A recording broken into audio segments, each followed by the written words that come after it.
In today's video, we're diving into one of the biggest milestones in Canadian retirement planning, saving your first $1 million. Now, we know that number can feel arbitrary, but once you actually reach it, everything starts to shift. The way you think about spending, investing, even your day-to-day financial decisions, it all changes. And we've seen it firsthand. Over and over again, when a client crosses that seven-figure line, it unlocks a new level of confidence. Retirement stops just being about getting by, and it becomes about creating real freedom. But that shift isn't always obvious from the outside. That's exactly why we're making this video. We're going to break down what becomes possible once you hit that $1 million mark, why this specific amount acts like a psychological and financial tipping point, and how you can optimize your strategy whether you're approaching that goal or you've already passed it. So if you're aiming for a retirement that's not just secure but deeply satisfying, stick around. This one's for you. John, let's start with what actually changes once you've saved $1 million. Firstly, the lifestyle. A couple in their mid-60s with over $1 million in RRSPs or RIFs, plus a bit in their TFSAs, even without a workplace pension, they're often in a strong position. At that point, you're not worried about whether you can afford groceries or a trip to visit the grandkids. You're thinking about how to enjoy your time without running out of money. Right, but the transformation isn't just financial, it's psychological. That retirement anxiety, it starts to fade. Market volatility still matters, but it doesn't shake you the same way. You've moved from survival mode to strategy mode. Your decisions become more than about optimization, but also about preservation as well. Exactly. At $1 million, you're looking at a sustainable income of around $7,000 per month after tax. That's $84,000 a year. And when you add in government benefits like CPP and OAS, your monthly income could be even higher, often more than many Canadians earn during their working years. And that's the tipping point. Once your income exceeds your working income, you're no longer compromising. You're designing the retirement lifestyle you want. John, let's talk about how that $1 million actually works for you in retirement. First off, government benefits. CPP and old age security aren't just a side bonus, they're a key part of the plan. When combined with your investment income, they reduce the pressure on your portfolio and extend its life. But here's where most Canadians miss out: withdrawal strategies. The default mindset is touch the RSPs last. But research shows that drawing from those accounts earlier, before 71, can actually reduce your lifetime tax bill and improve cash flow. Let's not forget about income splitting. For couples, this is a very powerful tool. By splitting retirement income, you can stay in lower tax brackets and keep more of what you withdraw. It's a strategy that becomes especially valuable when you're working with larger portfolios. The takeaway?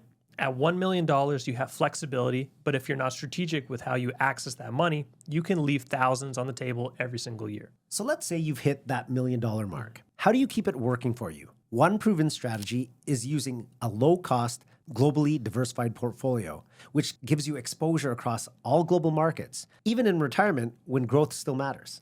Absolutely. You want a balance. You don't want to be too conservative too early.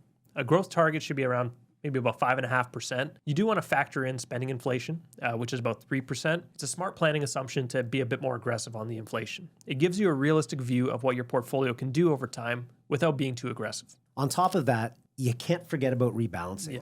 With a $1 million portfolio, discipline during market corrections is key. By rebalancing, you keep your risk levels in check and you ensure your money continues working efficiently, especially in taxable accounts.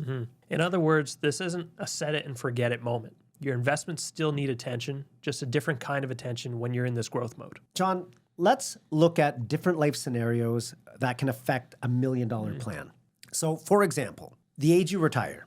So retiring at age 60 versus 65, it can really change how long that money lasts. Each extra year of work often translates into thousands more in sustainable annual income. And longevity matters. Planning to an age of 95 means you need your portfolio to last 3 decades or more. The beauty of reaching 1 million is that you now have options, especially if you're also a homeowner. Well, that's exactly it. Let's say you own a home in Halifax and it's worth $1.8 million and you never downsize. That home becomes a tax-free reserve for elder care expenses later in life. It's not about selling.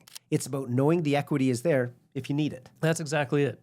And when you combine a $1 million portfolio with a mortgage-free home, you're in a very strong position. And it opens the door for strategies like aging in a place or using home equity lines of credit for that strategy. John, I think we should put it all together in what we call the optimization blueprint. Step 1, annual review. Yeah. Your assumptions will change, markets will move, Tax laws could be different and life could throw you curveballs. Yeah.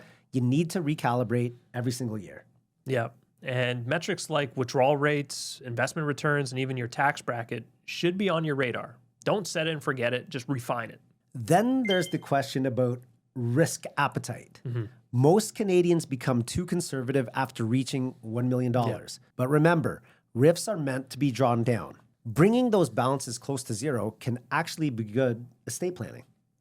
And don't underestimate tax planning. With $1 million portfolio, organizing your accounts properly, deciding whether to pull from RSPs or TFSAs, can often save more than chasing extra investment returns. Now that you've seen just how transformative the $1 million milestone can be, the real question is, what's your strategy to make the most out of it? We've put together a free retirement planning optimization training that takes everything we've talked about here and dives even deeper. You'll learn how to align your plan with your actual goals and avoid some of the biggest mistakes we see people make.